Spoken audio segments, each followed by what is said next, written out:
अगर अल्लाह किसी को अपना बेटा बनाना चाहता तो अपनी मखलूक में से जिसको चाहता मुंतखब कर लेता। वो पाक है, वही है अल्लाह जो अकेला है, बड़ा जबरदस्त है। उसी ने आसमानों और जमीन को तदबीर के साथ पैदा किया है और वही रात को दिन पर लपेटता और दिन को रात पर लपेटता है। और उसी ने सूरज और चांद को काम में लगा रखा है, सब एक वक्त मुकर्रर तक चलते रहेंगे। देखो वही गालिब है, बख्शने वाला है। उसी ने तुमको एक जान से पैदा किया, फिर उससे उसका जोड़ा बनाया, और उसी ने तुम्हारे लिए चौपायों में से 8 जोड़े बनाए। वही तुमको तुम्हारी माओं के पेट में पहले एक तरह, फिर दूसरी तरह, 3 अंधेरों में बनाता है। यही अल्लाह तुम्हारा परवरदिगार है, इसी की बादशाही है, इसके सिवा कोई माबूद नहीं। फिर तुम कहां बह के जाते हो? अगर नाशुक्री करोगे तो अल्लाह तुमसे बेनियाज है और वो अपने बंदों से नाशुक्री पसंद नहीं करता। और अगर शुक्र करोगे तो वो उसको तुम्हारे लिए पसंद करता है, और कोई बोझ उठाने वाला दूसरे का बोझ नहीं उठाएगा। फिर तुमको अपने परवरदिगार की तरफ लौटना है, फिर जो कुछ तुम करते रहे वो तुमको बता देगा। वो तो दिलों की पोशीदा बातों तक से आगाह है।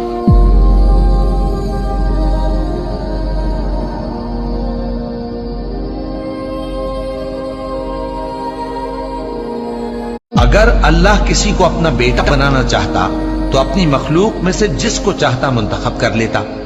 वो पाक है, वही है अल्लाह जो अकेला है, बड़ा जबरदस्त है।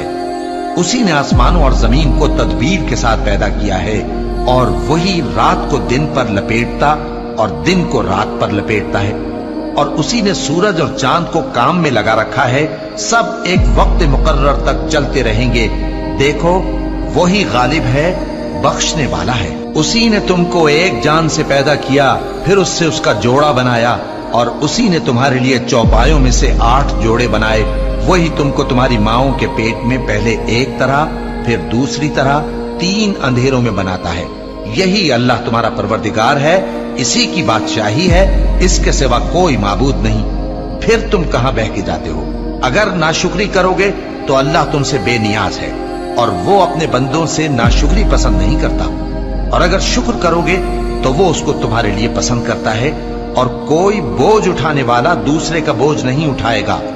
फिर तुमको अपने परवरदिगार की तरफ लौटना है, फिर जो कुछ तुम करते रहे वो तुमको बता देगा। वो तो दिलों की पोशीदा बातों तक से आगाह है।